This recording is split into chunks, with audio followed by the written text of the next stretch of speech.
ദേവാമൃതം.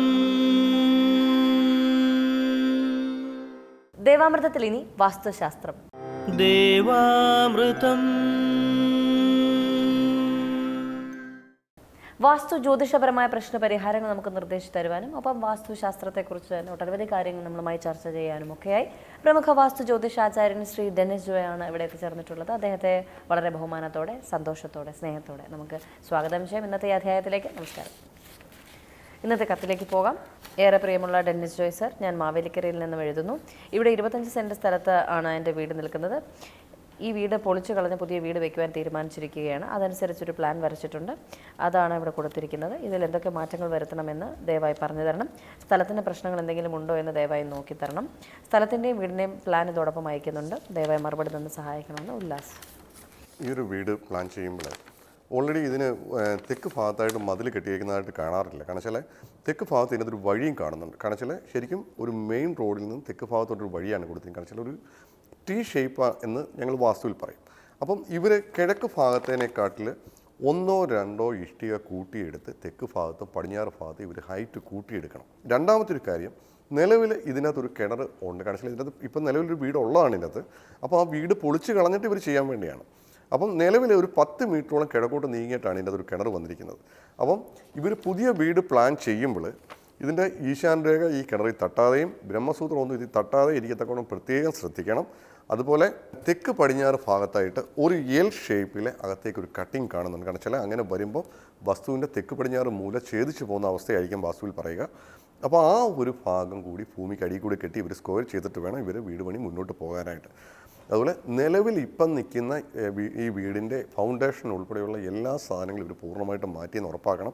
അതുപോലെ ഇതിൻ്റെ ബേസിക് ഫൗണ്ടേഷൻ്റെ കല്ലുകളുണ്ടെന്നുണ്ടെങ്കിൽ ഏതെങ്കിലും കല്ലുകൾ അടിയിൽ കിടപ്പുണ്ടെന്നുണ്ടെങ്കിൽ അത് പൂർണ്ണമായിട്ട് ഇളക്കി മാറ്റിയ ശേഷം സ്ഥാനം കണ്ടിട്ട് വേണം വീട് പണി മുന്നോട്ട് കൊണ്ടുപോകാനായിട്ട്.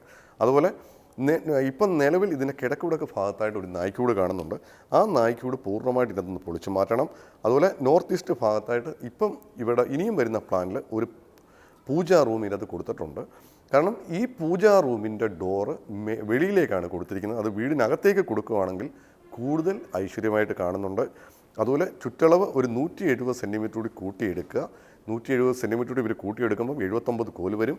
പൂരാട നക്ഷത്രമാണ്, വൃഷയോനിയാണ്, ഉത്തമമായിട്ടുള്ള കണക്കിലുമാണ്. അതുപോലെ ബെഡ്റൂമിൻ്റെ സൈസ് ഒരു 80 സെൻറ്റിമീറ്റർ കൂടി കൂട്ടിയെടുത്താൽ അത് ബാല്യത്തിലേക്ക് വരും.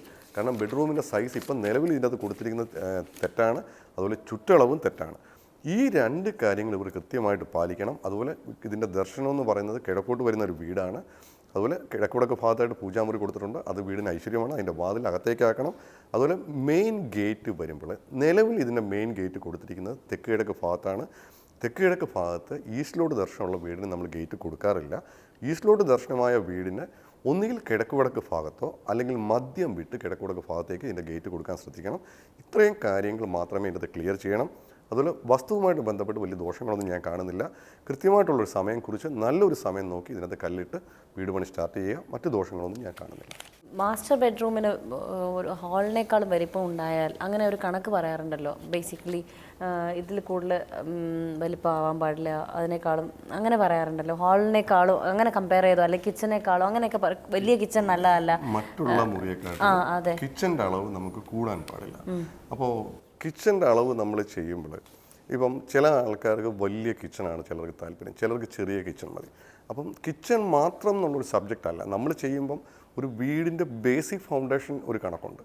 അപ്പോൾ ആ ബേസിക് ഫൗണ്ടേഷൻ്റെ കണക്ക് നമുക്ക് കൃത്യമായിരിക്കണം. അതുപോലെ നമ്മുടെ ചുറ്റളവ് കൃത്യമായിരിക്കണം. അതുപോലെ നമ്മുടെ ഓരോ ബെഡ്റൂമിലും നമ്മൾ ചെയ്യുമ്പോൾ നമ്മൾ കൃത്യമായിട്ടുള്ള കണക്കായിരിക്കണം. കാരണം വെച്ചാൽ വാസ്തുവിനെ സംബന്ധിച്ച് പറയുകയാണെങ്കിൽ ഇതിനകത്ത് കൂടുതൽ കണക്കുകളും ദിശയ്ക്കുമാണ് പ്രാധാന്യം. ഓരോ പഞ്ചഭൂതങ്ങളനുസരിച്ച് നമ്മൾ ഓരോ ദിശയ്ക്കനുസരിച്ച് ഓരോ പഞ്ചഭൂതങ്ങളനുസരിച്ചായിരിക്കും നമ്മൾ ബെഡ്റൂമുകൾ കിച്ചണെല്ലാം നമ്മൾ പ്ലാൻ ചെയ്യുക. പിന്നെ ഈ പറഞ്ഞ പോലെ കിച്ചൺ കൊടുക്കുമ്പം നമുക്ക് ചിലർക്ക് വർക്ക് ഏരിയ ആവശ്യമുണ്ട്, ചിലർക്ക് വർക്ക് ഏരിയ ആവശ്യമില്ലാത്ത ആൾക്കാരുണ്ട്. കാരണം ചിലർ വർക്ക് ഏരിയയിൽ വിറകടുപ്പ് വെച്ച് പാചകം ചെയ്യുന്നുണ്ട്. ഇപ്പം കിഴക്കോട് ദർശനമായിട്ടുള്ള ചില വീടിൻ്റെ കിഴക്ക് ഭാഗത്തായിട്ട് കിച്ചൺ കൊടുക്കുന്നുണ്ട്. അപ്പം കിച്ചൺ കൊടുക്കുമ്പം അത് കൃത്യമായിട്ട് ഒന്നിൽ കിഴക്കുവടക്കായിരിക്കണം, അല്ലെങ്കിൽ തെക്ക് കിഴക്കായിരിക്കണം, അല്ലെങ്കിൽ വടക്ക് പടിഞ്ഞാറായിരിക്കണം. അത് നമ്മുടെ വീടിൻ്റെ പ്ലാനിൻ്റെ അകത്ത് കൃത്യമായിട്ട് ദിശ അടയാളപ്പെടുത്തി അത് കൃത്യമായിട്ടുള്ള സ്ഥാനത്താണെന്ന് ഉറപ്പ് വരുത്തിയിട്ട് മുന്നോട്ട് പോവുക. അതുപോലെ നമ്മൾ തീ കത്തിക്കുന്ന സമയത്ത് കൃത്യമായിട്ടുള്ള ദിശയാണെങ്കിൽ നമുക്ക് അതുവഴിയുള്ള ഗുണഫലങ്ങൾ നമുക്ക് കൂടുതലായിട്ട് കിട്ടും. അതുപോലെ ഇപ്പോൾ ഈ പറഞ്ഞ പോലെ കിച്ചൻ്റെ അളവോ ബെഡ്റൂമിൻ്റെ അളവോ നമ്മൾ തെറ്റിപ്പോയാൽ ഈ പറഞ്ഞ പോലെ കാശുകളൊന്നും നിൽക്കില്ല. നമുക്കെപ്പോഴും സാമ്പത്തിക നഷ്ടങ്ങളും ധനനഷ്ടങ്ങളും ആയിരിക്കും ഉണ്ടാവുക. അതുപോലെ ചില ബെഡ്റൂമിൻ്റെ സൈസൊക്കെ എടുക്കുന്ന സമയത്ത് ചിലപ്പോൾ അത് മരണച്ചുറ്റിലായിരിക്കാം നിൽക്കുക. അപ്പോൾ മരണച്ചുറ്റി നിൽക്കുന്ന ഒരു ബെഡ്റൂമിൽ നമുക്ക് കിടന്നുറങ്ങുമ്പോൾ അതിൻ്റെതായ ബുദ്ധിമുട്ടുകളും പ്രയാസങ്ങളും വന്നുകൊണ്ടേയിരിക്കും. നമുക്ക് എത്ര പൈസ കിട്ടിയാലും തികയാത്ത അവസ്ഥയിലേക്കും വരാം. അപ്പം ബെഡ്റൂമിൻ്റെ ആണെങ്കിലും കിച്ചൻ്റെ ആണെങ്കിലും ചുറ്റളവാണെങ്കിലും കൃത്യമായിട്ട് എടുക്കുക. അതേപോലെ വീടിന് ചുറ്റും നമ്മൾ മതിൽ കെട്ടിത്തിരിക്കുമ്പം അത് കൃത്യമായിട്ടുള്ള കണക്കിൽ കെട്ടിത്തിരിച്ചെങ്കിലേ അതുമായിട്ട് ബന്ധപ്പെട്ടുള്ള ഗുണഫലങ്ങൾ നമുക്ക് കിട്ടത്തുള്ളൂ. ഈ വീടുമായിട്ട് ബന്ധപ്പെട്ട് മറ്റ് ദോഷങ്ങളൊന്നും ഞാൻ കാണുന്നില്ല. ഇവർക്ക് ഇതിൻ്റെ ഈ പറഞ്ഞ ചേഞ്ചസ് ചെയ്തിട്ട് എത്രയും പെട്ടെന്ന് നല്ലൊരു മുഹൂർത്തം നോക്കി ഇവർക്ക് വീട് പണി മുന്നോട്ട് കൊണ്ടുപോകാം.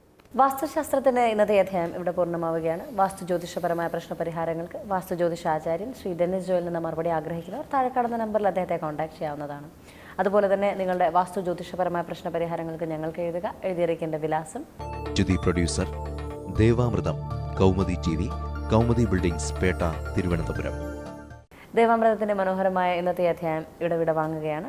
മറ്റൊരു പുതുമ നിറഞ്ഞ അധ്യായമായി വീണ്ടും കണ്ടുമുട്ടാമെന്ന ശുഭപ്രതീക്ഷയോടെ വിടവാങ്ങുന്നു. നന്ദി, നമസ്കാരം. പൂർണ്ണപ്രഭവിരിയും മൺതരിയിൽ ഇരുസന്ധ്യകൾ തന്നിലാവിന്മേലൊരു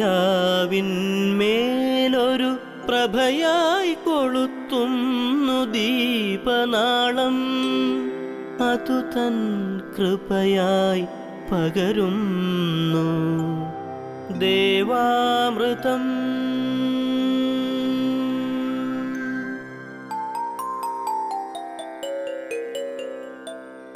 അറിയുന്നു നാം ഈ നിത്യ ചൈതന്യത്തെ ഋതുക്കൾ പകർന്ന ഗുരുവര്യന്മാരിലൂടെ കാലങ്ങൾക്കിപ്പുറവും അണയാത്തൊരു നാളം കൃപയായി പകർത്തുന്നു ദേവാമൃതം.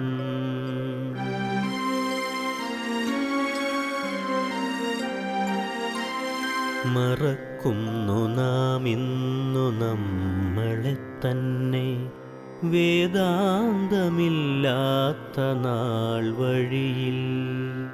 അറിവിൻ്റെ ആ ദിവ്യപ്രഭയായി ചൊരിയുന്നു ഗുരുവരുളാകുന്ന ദേവാമൃതം. ഗുരുവരുളാകുന്ന ദേവാമൃതം.